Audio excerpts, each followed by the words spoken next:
রাখিও জান্নাতে মোরে শুধু তোমার দয়ায়। আলহামদুলিল্লাহি রাব্বিল আলামিন ওয়াসসালাতু ওয়াসসালামু আলা সাইয়্যিদিল মুরসালিন আম্মা বা'দ ফাআউযু বিল্লাহি মিনাশ শাইতানির রাজীম বিসমিল্লাহির রহমানির রহিম আসসালাতু ওয়াসসালামু আলাইকা ইয়া রাসূলুল্লাহ ওয়া আলা আলিকা ওয়া আসহাবিকা ইয়া হাবিবাল্লাহ আসসালাতু ওয়াসসালামু আলাইকা ইয়া নবিয়াল্লাহ ওয়া আলা আলিকা ওয়া আসহাবিকা ইয়া নূরাল্লাহ। দূরেও কাছে দেশেও প্রবাসে যে যেখানেই রয়েছেন সকলকে একরাশ প্রীতি ও শুভেচ্ছা জানিয়ে শুরু করছি অনুষ্ঠান। দর্শক, জান্নাতে নিয়ে যাওয়ার আমলের মধ্যে যেমনটি আপনারা জানেন যে বিভিন্ন আমল, বিভিন্ন যে ওয়াজিফা রয়েছে, বিভিন্ন ইবাদত সম্পর্কে এই অনুষ্ঠানে আলোচনা করা হয়ে থাকে। এর একমাত্র মুখ্য উদ্দেশ্য হচ্ছে মানুষ যেন নিকার হয়ে যায়, মানুষ যেন জান্নাতমুখী হয়ে যায়। আজও ইনশাল্লাহ এর ব্যতয় ঘটবে না। খুবই চমৎকার একটি বিষয় আজ আমরা নিয়েছি। তবে চলুন তার পূর্বে আমরা দরুদে পাকের ফজিলত সম্পর্কে জেনে নিই। দরুদে পাকের অগণিত অসংখ্য ফজিলত রয়েছে, তন্মধ্যে চলুন একটি ফজিলত আমরা আমাদের হৃদয়ের কান দিয়ে শ্রবণ করি। যেমনটি বর্ণিত রয়েছে আল মুজামুল কবির কিতাবের মধ্যে, আল্লাহর নবী হুজুরে আরবি সাল্লাল্লাহু তাআলা আলাইহি ওয়া আলিহি ওয়াসাল্লাম ইরশাদ করেছেন। কি ইরশাদ করেছেন? যে গত রাতে আমি এক আশ্চর্যজনক স্বপ্ন দেখলাম। আমি আমার এমন এক উম্মতকে দেখলাম যে পুলসিরাতের উপর হেঁচড়ে হেঁচড়ে চলছিল। আল্লাহ, হেঁচড়ে হেঁচড়ে, যেভাবে মানুষ বসে বসে চলে এভাবে হেঁচড়ে হেঁচড়ে চলছিল। আবার কখনো হাঁটুর উপর ভর করে চলছিল। ইতোমধ্যে সেই দুরুদে পাক তার কাছে এলো যা সে আমার প্রতি প্রেরণ করেছিল। সেই দরুদ তাকে পুলসিরাতের উপরে দাঁড় করিয়ে দিল। শেষ পর্যন্ত সে পুলসিরাত অতিক্রম করতে সক্ষম হলো। সাল্লু আলাল হাবিব সাল্লাল্লাহু তাআলা আলা মুহাম্মদ সাল্লাল্লাহু আলাইহি ওয়া আলিহি ওয়া সাল্লাম সালাতাম ওয়া সালামান আলাইকা ইয়া সাইয়্যিদি ইয়া রাসূলুল্লাহ। মাদানী চ্যানেলের দর্শক ও শ্রোতা, শুনলেন দরুদে পাক পাঠ করার কি ফজিলত রয়েছে। কাল কিয়ামতের সেই ভয়াবহ দিন পুলসিরাত পার করার ক্ষেত্রেও এই দরুদে পাক কাজে আসবে। মৃত্যুর সময় দরুদে পাক এই কাজে লাগবে। কবরে সেখানেও দরুদে পাক কাজে লাগবে। মিজানে সেখানেও দরুদে পাক কাজে লাগবে। দুনিয়াতে তো আছেই। এরপরেও কি আমরা দরুদে পাক পাঠ করা থেকে নিজেকে বঞ্চিত করে রাখব? না। বুদ্ধিমান সেই ব্যক্তি যে অল্প সময়ের মধ্যে ছোট্ট আমল করে অধিক ফজিলত অর্জন করে। আর এই দরুদে পাকের অগণিত অসংখ্য ফজিলত রয়েছে যা সংক্ষিপ্ত আকারে বলে শেষ করা যাবে না। দর্শক, আজকের আলোচ্য বিষয় হচ্ছে আল্লাহর পছন্দনীয় বান্দা। ওই সকল ব্যক্তি কারা যারা আল্লাহ তাআলার নৈকট্য অর্জন করে থাকে, আল্লাহ তাআলার পছন্দনীয় বান্দায় পরিণত হয়ে থাকে। শুনবো আমরা সে সম্পর্কে। আরমান ভাইয়ের কাছে আসছি। আরমান ভাই, কেমন আছেন আপনি? আপনি যেহেতু আজকে শুনলেন আমাদের আলোচ্য বিষয়, প্রথম যে প্রশ্নটা আমার রয়েছে আপনার প্রতি তা হচ্ছে যে আল্লাহর ভয়ে কান্না করার কি ফজিলত রয়েছে। অনেক সময় আমরা দুনিয়াবী দৃষ্টিকোণ থেকে আমরা কান্না করি। চাকরি চলে গেল, কান্না করি। একটু আঘাত লাগলো, কান্না করি। কেউ কষ্ট দিল, কান্না করি।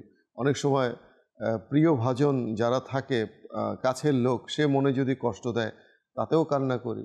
সেই স্ত্রী হোক, বোন হোক, মা হোক, ভাই হোক। এই কান্না গেল একদিকে। আরেক সময় আমরা কান্না করি চোখে যদি কোনো কিছু পড়ে, ধুলোবালি, অজান্তে সেই কান্না না করতেও সেই পানি গড়িয়ে পড়ে চোখ দিয়ে। তারপর অনেক সময় অসুস্থতার কারণেও চোখ দিয়ে পানি গড়িয়ে পড়ে। মানে বিভিন্ন প্রেক্ষাপট আমি আলোচনা করছি। কিন্তু সেই কান্নার বিষয়ে আমি জানতে চাচ্ছি যে আল্লাহর ভয়ে চোখ থেকে টপকে পড়ে সেই অশ্রু সজল চোখের ব্যাপারে জিজ্ঞেস করছি। সেই অশ্রু সম্পর্কে জানতে চাই, কি ফজিলত রয়েছে। সুবহানাল্লাহ। রফিক ভাই, কায়নাতের মধ্যে সবচেয়ে মূল্যবান যে পানি হচ্ছে সেটা হচ্ছে চোখের পানি। সুবহানাল্লাহ। এই পানি যখন কেউ আল্লাহ তাআলার ভয়ে, আল্লাহ তাআলার প্রেমে বিসর্জন দেয়, তো এই পানি কায়নাতের মধ্যে যত পানি আছে তার চেয়ে বেশি মূল্যবান হয়ে থাকে। সুবহানাল্লাহ। একবার নবী করিম রউফুর রহিম সাল্লাল্লাহু আলাইহি ওয়াসাল্লাম বয়ান করছিলেন। নবী করিম সাল্লাল্লাহু আলাইহি ওয়াসাল্লামের বয়ান শুনে উপস্থিত বর্গের মধ্যে থেকে একজন ভীষণ কান্না করতে শুরু করে দিল। আচ্ছা। আমার নবী সাল্লাল্লাহু আলাইহি ওয়াসাল্লাম তার কান্না দেখে ইরশাদ করলেন, আজ যদি তোমাদের মাঝে সেসব মুমিন বিদ্যমান থাকতো যাদের গুনাহ পাহাড়ের সমপরিমাণ, তাদের সকলের গুনাহগুলো এই একজন মানুষের কান্না করার কারণে ক্ষমা করে দেওয়া হতো। কারণ ফেরেশতারাও এই ব্যক্তির সাথে কান্না করছে, আর ফেরেশতারা দোয়া করছে, হে আল্লাহ, তুমি কান্না না করা লোকদের পক্ষে কান্না করা লোকদের সুপারিশ কবুল করে নাও। সুবহানাল্লাহ। আরেকটি হাদিসে কারিমার মধ্যে রয়েছে, নবী রহমত শফি উম্মত মুস্তফা জান রহমত সাল্লাল্লাহু আলাইহি ওয়াসাল্লাম ইরশাদ করেন, আল্লাহর ভয়ে যে মুমিন ব্যক্তির চোখে পানি আসে, যদিও সে পানি মাছির মাথার সমপরিমাণ হয়ে থাকে, আর সেই পানি যখন তার চেহারার বাহিরের অংশে গড়িয়ে আসে, তখন আল্লাহ তাআলা জাহান্নামের জন্য সেই ব্যক্তিকে হারাম করে দেয়। সুবহানাল্লাহ। তো দেখুন রফিক ভাই, আমরা তো দুনিয়া নিয়ে কান্না করি। পরীক্ষায় আমি পাস করলাম না বা আমার ভালো চাকরি হলো না, আমরা এইসব বিষয় নিয়ে কান্না করি, একাকী বসে খুবই কান্না করি। তো জানি না এই কান্না করলে কতটুকু সওয়াব পাওয়া যাবে, কিন্তু যারা আল্লাহর ভয়ে কান্না করবে, যারা আল্লাহর জন্য কান্না করবে, যারা আল্লাহর নৈকট্য পাওয়ার জন্য কান্না করবে, তো তার চোখ থেকে যে অশ্রু গড়িয়ে পড়ে আর যদি চেহারাতে চলে আসে, তো আল্লাহ তাআলা সেই ব্যক্তিকে জাহান্নামের জন্য হারাম করে দিবে। আরেকটি রিওয়ায়েত আছে, চমৎকার একটি রিওয়ায়েত রয়েছে, মদিনী চ্যানেলের দর্শকবৃন্দ, আমাদের নবী সাল্লাল্লাহু তাআলা আলাইহি ওয়াসাল্লাম ইরশাদ করেন, যে ব্যক্তি আল্লাহর ভয়ে কান্না করে, গুনাহ হয়ে গেল, ভুল হয়ে গেল, বা আমি কিছু অপছন্দনীয় কাজ করে বসলাম, বা আমার দ্বারা কোনো অপছন্দনীয় কাজ হয়ে গেল, যদি এমনটি হয়ে থাকে, এরপরে কেউ যদি কান্না করে ভয়ে আল্লাহ তাআলার জন্য, তো তার চোখ থেকে যে অশ্রু গড়িয়ে পড়ে, তো এক ফোঁটা অশ্রুর কারণে আল্লাহ তাআলা জাহান্নামের বড় বড় আগুনের সাগরকে আল্লাহ তাআলা নিভিয়ে দেবে। সুবহানাল্লাহ। আল্লাহ তাআলার ভয়ে কান্না করা উচিত। যার অন্তরে খৌফে খোদা থাকবে, আল্লাহ তাআলা তাকে হেদায়েত দান করবে, আল্লাহ তাআলা তাকে নিজের নৈকট্য দান করবে, আল্লাহ তাআলা তাকে আযাব থেকে বাঁচিয়ে নেবে, আল্লাহ তাআলা তাকে ঈমানের দৌলত সম্পদ দান করবে। যার অন্তরে খৌফে খোদা থাকবে, তো আল্লাহ তাআলা তাকে নিজের নৈকট্য দান করে দিবে, তার কবরকে আলোকিত করে দিবে, তার মিজানের পাল্লাকে ভারী করে দিবে, পুলসিরাতে আল্লাহ তাআলা তাকে অটল রাখবে, আর কিয়ামতের দিনে আল্লাহ তাআলা তার উপরে অনেক দয়া করবে। সুবহানাল্লাহ, সুবহানাল্লাহ। কিন্তু অনেক সময় দেখা যায় আরমান ভাই, এমনও কিছু মানুষ আছে যে বলে থাকে যে আমি তো জীবনে কোনো গুনাহ করিনি, আমি কেন কান্না করব। এমনও ব্যক্তি কিন্তু আছে সমাজে। জি। কাজেই গুনাহের যে সংজ্ঞা রয়েছে, ডেফিনেশন অফ সিনস, এই যে গুনাহের সংজ্ঞা, এই গুনাহের সংজ্ঞা তো অনেকে জানে না যে গুনাহ কাকে বলে, গুনাহ কিভাবে হয়। কোনো ব্যভিচার করলো না, সে গুনাহ করলো না, ডেফিনেটলি গুনাহ করলো না, কিন্তু শুধু ব্যভিচারই কি গুনাহ? নামাজ কাজা করছে, কথা বলার সময় এহতিয়াত নেই, গালমন্দ মুখ ফুসকে বের হয়ে যাচ্ছে, পরচর্চা, গীবত, পরনিন্দা, এমন অনেক বিষয় রয়েছে, সে সম্পর্কে বান্দা ঘুণাক্ষরেও বুঝতে পারে না যে সে গুনাহ করছে।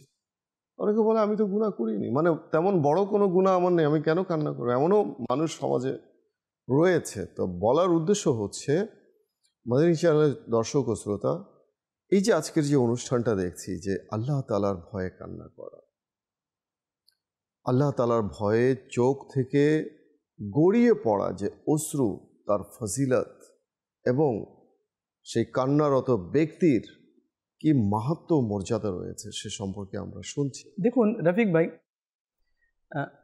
আমি বড় কোনো গুনাহ করিনি, জি, ঠিক আছে, এটা ভালো কথা, আল্লাহ তাআলা আমাদের সবাইকে হেফাজত করুক। কিন্তু মনের মধ্যে কুধারণা করাও কিন্তু এটা গুনাহ রয়েছে, এটাও একটা গুনাহ। দেখুন, একটা হচ্ছে বাহ্যিক গুনাহ থেকে বাঁচা, আরেকটা হচ্ছে অভ্যন্তরীণ। আমি প্রকাশ্যভাবে তো গুনাহ থেকে বাঁচার চেষ্টা করছি, নাফরমানি থেকে বাঁচার চেষ্টা করছি, যাতে করে আমার মুখ থেকেও এমন কোনো কথা যাতে বের না হয়, আমি অনেক সতর্ক অবলম্বন করছি। কিন্তু আমার অভ্যন্তরীণ ভিতরের অবস্থাটা, ক্যাফিয়ত, এটা কি আমি পরিবর্তন করার চেষ্টা করেছি? সেটা কি কারো ব্যাপারে কুধারণা করা, হিংসা করা, বিদ্বেষ রাখা, ঘৃণা করা। তো এগুলো আমাকে কি করতে হবে? এগুলোকে বর্জন করতে হবে।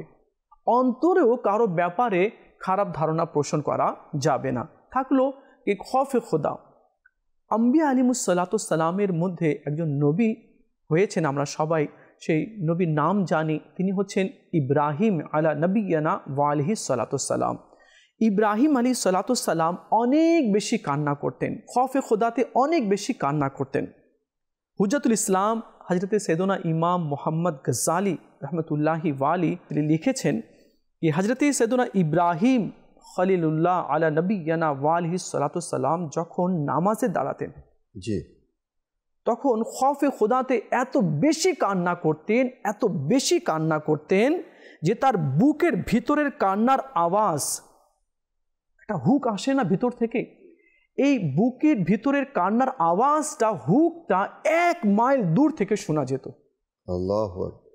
ইব্রাহিম আলাইহিস সালাম আল্লাহ তাআলার প্রেমে তার আরও নৈকট্য লাভ করার জন্য কিরূপ কান্না করতেন।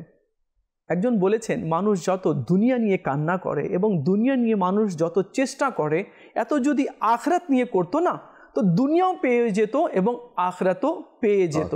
আজ আমাদের কনসেপ্টটা একেবারে চেঞ্জ হয়ে গেছে, মনে করছি এই দুনিয়াটাই সব কিছু, এখানেই জান্নাত, নাউজুবিল্লাহ, এখানেই জাহান্নাম, এখানেই সব কিছু এখানেই পাওয়া যাবে। আমরা এটাই চিন্তা করে বসে আছি, আর এটাই নিয়ে আমরা ভাবনা করছি, আর এইভাবে আমরা পথ চলছি।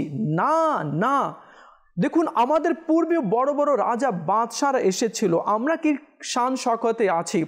তারা তার চেয়ে বেশি শান শওকতে তারা ছিল, খুব ऐश ও আরামের জীবন অতিবাহিত করেছিল, কিন্তু আজ তাদের নাম ও নিশানা বাকি নেই। আমি একবার একটা জায়গায় গেলাম, তো সেখানে একটা মহল দেখলাম আমি, তো অনেক পুরাতন মহল ছিল, তার পাশে দেখলাম একটি কবর আছে, আর সেখানে ভেড়া আর ছাগল ঘাস খাচ্ছিল। তো আমি একজনকে জিজ্ঞেস করলাম, এই কবরটা কার? তো সে বলল, এই যে মহল দেখছেন না, এই মহলের যে নির্মাণ করেছে মহলটাকে, এই তার এটা কবর আছে, মানে রাজার এটা কবর আছে। তো আমি দেখলাম কবরও ভেঙে গেছে, নিশ্চিহ্ন হয়ে গেছে, আশেপাশে ছাগলরাও ঘাস খাচ্ছে। তো বলার উদ্দেশ্য হচ্ছে যে আমি যা করি, যদি দুনিয়া নিয়ে যদি আমি করি, দুনিয়াকে সাজানোর মধ্যেই যদি আমি জীবন অতিবাহিত করে দিই, কিন্তু একদিন মৃত্যু আছে। করে নাও যা করার, একদিন মৃত্যু আছে।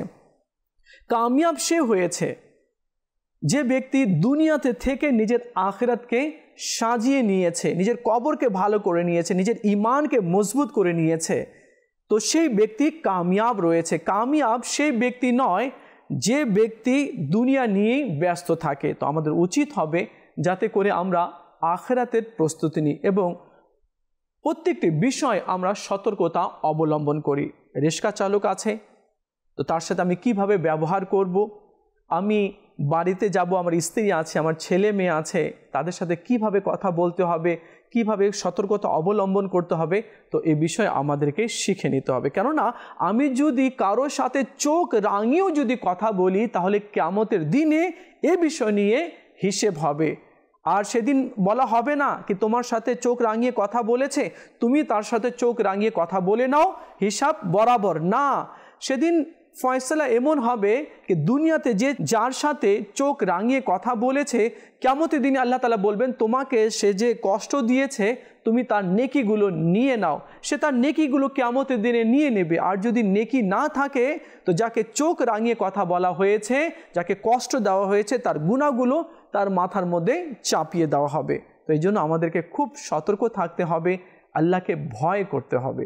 মাদানী চ্যানেলের দর্শক ও শ্রোতা, এই যে আলোচনা শুনছি, এই আলোচনা থেকে যদি বিন্দু মাত্র আমরা উপকৃত হতে পারি তাহলে মনে করব যে আজকের এই আলোচনার সার্থক হয়েছে। আল্লাহ তাআলা আমাদেরকে সৃষ্টি করেছেন তার ইবাদতের জন্য, নিঃসন্দেহে তার ইবাদতের জন্য। ইবাদত থেকে বিমুখ হয়ে থাকা, উদাসীন হয়ে থাকা, উদাসীনতার চাদর উড়ে থাকা, গুনাহের মাঝে নিজেকে বিলীন করে দেয়া, আল্লাহ তাআলা এ সকল গর্হিত কাজ থেকে আমাদেরকে হেফাজত করুক। আরমান ভাই, আল্লাহ নবী সাল্লাল্লাহু আলাইহি ওয়াসাল্লামের পরবর্তী মর্যাদা যে রয়েছে, আর তো নবী আসবে না, নবুয়তের দরজা বন্ধ হয়ে গেছে। আল্লাহ নবী সাল্লাল্লাহু আলাইহি ওয়াসাল্লামের পরবর্তী যে মর্যাদা রয়েছে, মর্যাদার অধিকারী কারা, সে সম্পর্কে কিছু যদি বলতে। সুবহানাল্লাহ। নবী রহমত, শফি উম্মত, মুস্তফা জানি রহমত সাল্লাল্লাহু আলাইহি ওয়াসাল্লাম, ইমামুল আম্বিয়া, আরশের দুলহা, লা মকানের মকি। সুবহানাল্লাহ, সুবহানাল্লাহ। আমার নবী সাল্লাল্লাহু আলাইহি ওয়াসাল্লাম কে আল্লাহ তাআলা যে মর্যাদা দিয়েছে, যে মর্যাদার আসনে আল্লাহ তাআলা অধিষ্ঠিত করেছে, যে শান ও মান দিয়েছে, তেমন তো আল্লাহ তাআলা কাউকে দেয়নি। কখনোই না। কিন্তু উলামা কেরাম বলেছেন, আমার নবী সাল্লাল্লাহু আলাইহি ওয়াসাল্লামের পরে যে নবীর মর্তবা রয়েছে তিনি হচ্ছেন ইব্রাহিম আলা নবিয়ানা ওয়া আলাইহি সাল্লাতু সাল্লাম। ইব্রাহিম আলাইহিস সালাতু সালামের পরে যে নবীর শান রয়েছেন তিনি হচ্ছেন মুসা কালিমুল্লাহ আলা নবিয়ানা ওয়া আলাইহিস সালাতু সাল্লাম। এরপরে যে নবীর শান তিনি হচ্ছেন হযরতে সাইয়্যিদুনা ঈসা রুহুল্লাহ আলা নবিয়ানা ওয়া আলাইহিস সালাতু সাল্লাম। এরপরে যে নবীর শান তিনি হচ্ছেন হযরতে সাইয়্যিদুনা নূহ আলা নবিয়ানা ওয়া আলাইহিস সালাতু সাল্লাম। তো ইব্রাহিম আলা নবিয়ানা ওয়া আলাইহিস সালাতু সাল্লাম কে আল্লাহ তাআলা অনেক শান দান করেছেন। ইব্রাহিম আলাইহিস সালামকে আল্লাহ তাআলা এক পাহাড়ের উপরে দাঁড় করিয়ে আল্লাহ তাআলা আরশে মুআল্লা দেখিয়ে দিয়েছেন। এরপরে 7 জমিনের নিচে কি আছে তা দেখিয়ে দিয়েছেন।